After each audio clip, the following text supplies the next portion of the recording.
கர்த்தருடைய பரிசுத்த நாமத்திற்கு மகிமை உண்டாவதாக. நம்மை சுற்றிலும் எத்தனையோ உறவுகள் நமக்கு உண்டு. ஆனால் அந்த உறவுகள் எல்லாம் நாளைக்கு நமக்காக நிற்பாங்களா அப்படின்னா நிச்சயமாக யாருமே நிற்க மாட்டாங்க.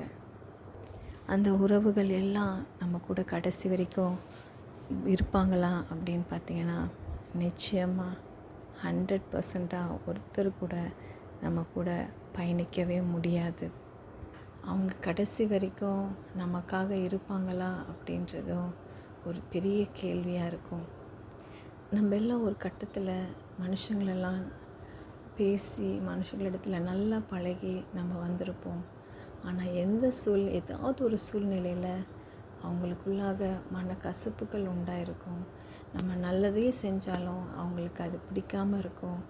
நம்ம என்ன தான் அவங்களுக்கு பிடிக்கிற மாதிரி நடந்துக்கிட்டாலும் அவங்களுக்கு நம்ம மேலே அந்த அன்போ பாசமோ நிச்சயம் வரவே வராது.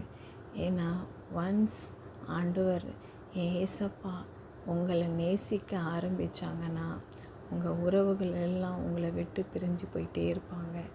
ஏன்னா அப்போ தான் அந்த ஆண்டவருடைய உறவு, அவருடைய அன்பு என்ன என்பது நம்ம அப்போ தான் புரிஞ்சு கொள்ளவே முடியும்.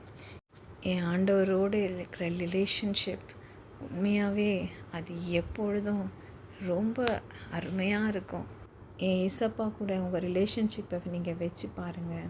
உண்மையாகவே இப்படி ஒரு ரிலேஷன்ஷிப்பை நீங்கள் உங்கள் வாழ்க்கையில் பார்த்துருக்கவே முடியாது. அந்த அளவுக்கு உங்கள் வாழ்க்கையில் என் ஆண்டவர் உங்களோடு கூட துணையாய் நிற்பார். ஒரு நாளும் ஒருபோதும் அவரோடு கூட இருக்கிற ரிலேஷன்ஷிப்பை நம்ம எப்போவுமே காத்துக்கொள்ளணும்.